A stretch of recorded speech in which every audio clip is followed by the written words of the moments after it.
You ask Tiger to solve. This deals with linear equations with one unknown. The final result is x equals 14. Let's solve it step by step. Simplify the expression.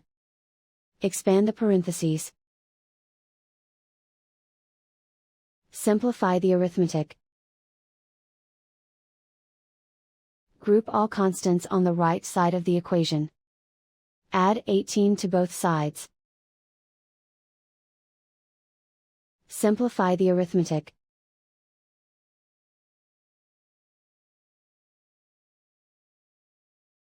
Isolate the g. Divide both sides by 2.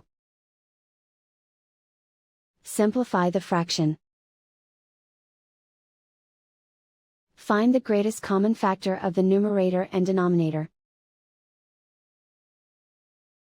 Factor out and cancel the greatest common factor. And so the final result is x equals 14.